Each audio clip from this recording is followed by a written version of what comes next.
Сайн байцгаана уу? Мөглөөнөөс өгтө тавтай морил хаан ширээн дүргэмжлэгдсэн хатан гих киноныхоо 8 дугаар ангийн яриад үгэй. Та бүхэн маань лайк, subscribe битгий мартаарай.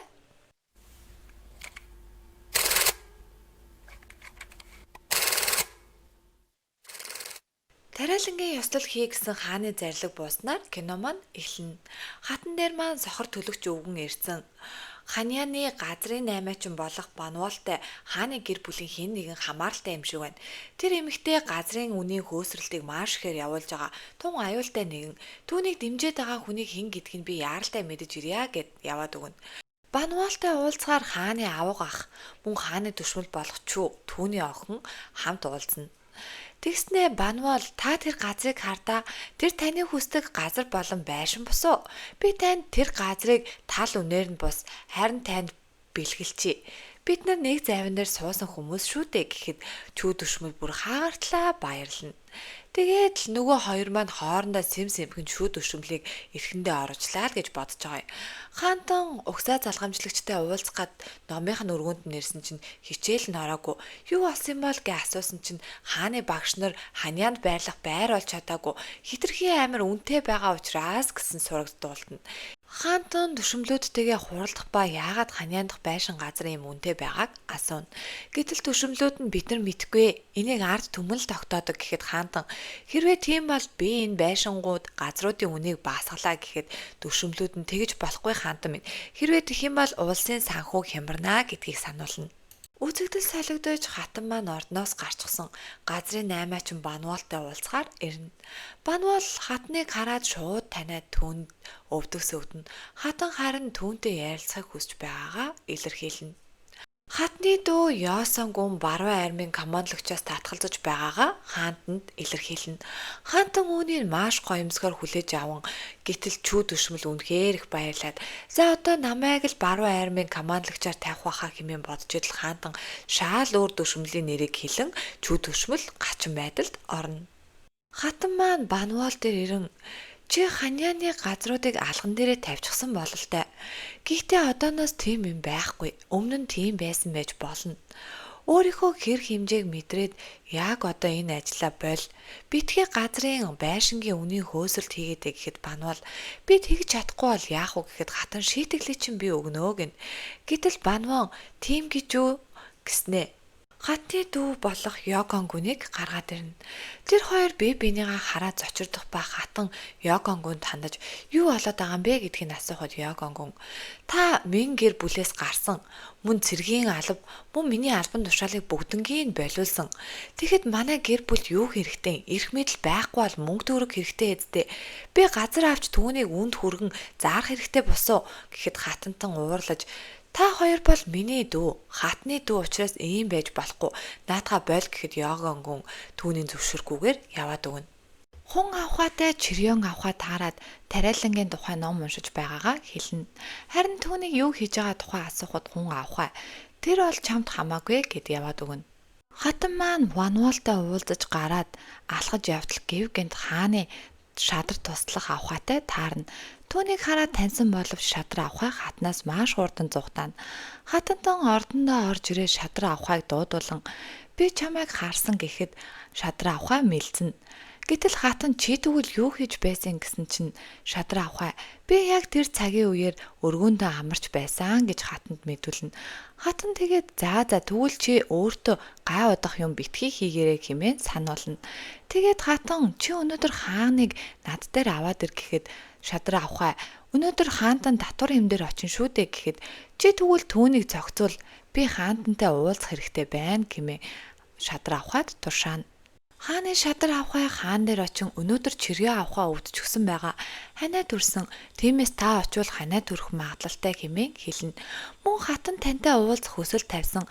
Тиймээс хаантан та өнөөдөр хатан дээр морилно гэхэд хаантан зөвшөөрнө. Чиргээ авхай нь туслах авхай ирээд хаантан өнөөдөр энд морилохгүй гин хатантай уулзаж байгааг гин таныг өвдчихсөн хэмээн хэлсэн байна гэхэд чиргээ авхай би өвдчихсөн гинэ. гэд маш их уурлана. Үзэгдэл солигдож манай хаан хатан хоёр сарвчин дотор хоол идчих ба бие биендээ арх хунгалж өгөн үнэхээр бие биендээ халамжтай гэдг нь харагдана. Тэр хоёрыг харсан туслахууд авхаанууд нь хүүе хаан хатан хоёр ч бие биендээ үнэхээр халамжтай юм а. Хоорондоо хэрэлдэг ч гэсэн цаанаа л нэг бие биендээ хайртай үнэхээр хаам хатан байх заяатай хүмүүс хэмээн ярилцсан. Хатан хаанд хандан би өнөөдөр ордноос гарan ард иргэд хэрхэн байшингаа булаалгаж байгааг мэдлээ гэхэд хаантан тэгж болохгүйг сануулна. Гэтэл чирён авхаа ирснэ. Хаантан минь би танд өнөөдөр үйлчилж чадна. Би өвдөөгүй гэхэд хаантан би хатантай ярьж дуусаагүй байна. Чи өргөөлүүгээ бууц хэмээн хэлнэ. Гэтэл хатан чирён авхаа руу харснаа. Энэ хүнийг аваад яв. Та нар юу хийцгээгээ даа ингээд авхаа нартаа тушаана. Чирээ авхаа өргөөлөгөө явжих замдаа хун авхаан өргөөгөөр дамжин хун авхаад хатанг ямар аимшигтай хүн тэр хүн ба шудраг бус хүн тиймээс ч өмнөх татвар юм одоогоор хоригдож байгаа. Тиймээс чи бид хоёр хүчээ нийлүүлэн хатны эсрэг зогсох нь зөв босуу хэмээн хун авхааг ятгана. Хун авхааж эргэлзээд л үлдэнэ. Чирэн авхаа хааны туслах авхаатай тааран чи надад яаж ингэж хандж гинэ гэхэд хааны туслах авхаа би танд энэ өрөө заавал төлөх болно. Би хатнаас хариугаа авах болно гэж амлана. Банвал хааны авга ахтай ярилцаа суух ба хатны дүүд нь байшин зарсан. Түүнийг 10 дахин үнээр худалдаж авах худалдаа авахч олоод өчгсөн. Хатны дүү түүнийг зарах бодолтой байгаа юм шиг байлээ. Тиймээс хатантан одоо юу ч хийж чадахгүй бидний урхинд орсон хэмээн хоорондоо ярилцсан инээлтэн. Гэтэл Ёсан Йоган дээр ирэн хоёлаа энэ бүхнээ зогсоох хэрэгтэй байх. Хэрвээ хатантан мэдвэл маш их уурлна гэхэд Йоган хатантан өөрийн амаар хэлсэн мэн гэр бүлээс гарлаа гэж хоёуланд нь ирэх мэдл байхгүй. Тиймээс эд хөрөнгөтэй байх хэрэгтэй. Би айлын ууган хүү учраас гэр бүлээ хамгаалах нь зүй ёсны хэрэг хэмээн хоорондоо ярилцсан. Хааны шадар авхай хатны усанд орох халааж байгаа усан дотор ямар нэгэн зүйл хийн. Гэтэл түүний хатны шадар авхай харахад хааны шадар авхай маш хурдан зугатаагаад яваад өгнө. Хатан маань тариалангийн ёслолд оролцохоос өмнө гүн хүүдэн худгийн усанд орох ёстой. Түүнийг бүлээсгээд өгье гэд халуун ус халаагаад авчирхад хатантан хэрэггүй. Би өөрөө энэ усанд орох ёстой хэмээн маш хүүдэн усан дотор орчихно. Тариалангийн ёслол өргөх өдөр. Энэ өдөр хатан маань маш гоё болчихсон. Ёслолд оролцохоор бэлдэж байна. Энэ ёслолд хаанд хамааралтай бүхий л эмэгтэйчүүд болон эрчүүдийг цуглуулсан хамт оролцох юм. Ирж байгаа эмэгтэйчүүдийг хааны хоёр татвар юм, хун татвар болох чирён татвар нар угтаж авцгаана. Энэ дунд ч мөн хатны ээж байх ба сохор төлөгч өвгнийг дагуулan ирсэн харагдана. Сохор төлөгч өвгөн нууцаар хатан дээр ирэн Йоган хааны авга ах болон газрын 8-аачин банвалын явуулсан явуулганд орсон бололтой. Яалтчгүй мэхлэгдсэн байна гэхэд хатантан өөр энэ талаар хэн мэдж байгааг асуухад би шууд л тань дээр ирж дуулгалаа гэж хэлнэ. Ёслолж эхэлж хатан маань энэ улсын тариалан ургац ногоо сайн ургагэ гэд маш том ёслол үлдэнэ. Энэ ёслолд хаантай хамааралтай бүхий л эмэгтэйчүүд хааны төвшмлүүд цугласан харагдана. Хааны авга ах гарч ирэн хаантан минь ард иргэдийн гэр орныг булааж байгаа өөртөө эрх мэдэл ашиг хонжоо харсан сайднар байна. Энэ сайднарыг би танд хэлье гэхэд хаантан хэл гэж хэмээн хэлнэ. Гэтэл авга ах нь хатны дүү рүү харан Ёсон болон Йоган рүү харна. Гэтэл Йоган маань маш ихээр сандарч гарч ирснэ. Хаантан минь та намайг өршөөнө. Би өөрийнхөө шуналдаа хөтлөгдөн тэр ард иргэдийн байшин гаван маш үнэтэйгээр 10 дахин нуглан зарсан. Энэ миний буруу. Би тиймээс танд энэ байшингаа бэлэглэе гэхэд хааны авга ах болон нөгөө газрын 8-аачин банвалнаар гайхаж харна. Гэтэл бусад бүх сайднар тиймээ би ч гэсэн тэр байшингаа бэлэглэе. Би ч гэсэн тийм дээвэртэй тэдүү өрөө байшингаа бэлэглэе гэд бүх сайднар нь хаан болон хатны өмнө сүгдэж байшингуудаа бэлэглэнэ.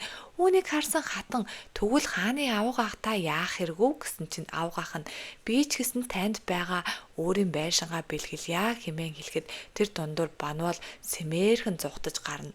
Хаантан баруун гарын сайдтайгаа чи хатны энергийг харсан уу? Хааны энерги мэдрэгдсэн үү гэхэд баруун гарын сайд яалчгүй хааны энерги байлээ гэж хаантанд хэлнэ.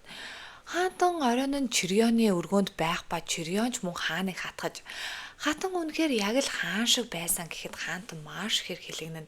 Тэгснэ чирион хаан дээр очсноо. Хатан хичнээн хаан шиг ажиллаа ч гэсэн энэ улсад нэг л хаан байгаа. Тэр бол та хаантаа хэмээн хэлнэ. Хаантанч бүр маш их уурсж байгаа нь харагдана. Уушийн газар баруун гарын сайд хааны авга ах чүү төшмөл 3 сууж ийн. Гэтэл гів гэд газрын 8 банвал орж ирснэ. Би та гуравт байшин бэлгэлсэн. Одоо намайг авар. Би яг хаан эзэнд баригдах юм бол алуулж таараа. Тэгэхээр яаж хийж агаад намайг аврах хэрэгтэй. Би та гуравт хэрэгтэй хүн гэхэд нөгөө 3 шууд л нүрээ бууруулад би чамайг таньдаг билүү? Чи нэг юм уу 8 ч бэжж өөрийгөө юу гэж бодоод байгаа юм гээл. Нөгөө банвал чинь би та нарт ингэж зүгээр өгөх юм шиг харагдаж гин үү? Би заавал хариугаа авах болно гэд цэргүүдэд баригдаад явна. Хааны тушаалаар хунтайжид гэргий хайж байгаа ба бүх төшмлүүдийн октоодаас 2 охины төшмөл нийцсэн. Хатант нь та түүнийг шалгана уу гэхэд нэг нь чүү төшмөлийн охин, нөгөөх нь зүгээр л нэгэн албатай охин байдаг. Хатантан энэ нэрс надад таалагдахгүй байна. Тиймээс дахин аваад ир хэмээн төшмөл даалгана. Гэтэл төшмөл бид нар хамгийн сайнаараа шалгасан хатантан гэхэд хатантан үнийг зөвшөөрдөггүй. Үзэгдэл солигдож хатан маань урдаа 2 авхай суулгачихсан. Нэг нь чүү төшмөлийн охин, нөгөөх нь Ким гэр бүлээс гаралтай охин. Энэ хоёрт хандан хатан маань би хөвөн даавуу нэхэх уралдаан зохиох бодолтой байна гэхэд чирён авхай болон хун авхай нар гайхацгаана. Тэгснээ хатан маань хэрвээ энэ уралдаанд тэнцсэн хүнийг би угсаа залгамжлагч гүнж хэмээн өргөмжлөнө гэж агаар манай киноны 8 дугаар анги дуусна. Та бүхэнд маань кино маань таалагдж байгаа бол лайк, subscribe дараарай. Шинэхэн нээгдсэн сувг болохоор үнэхээр муу хандлттай байгаа ч гэсэн админ нь байнга кинонуудаа оруулсаар байх болно гэдгээ хэлье. Ингээд цаг гарган үзсэн танд баярлалаа. Түгэж чадах хайраа түгээцгээе.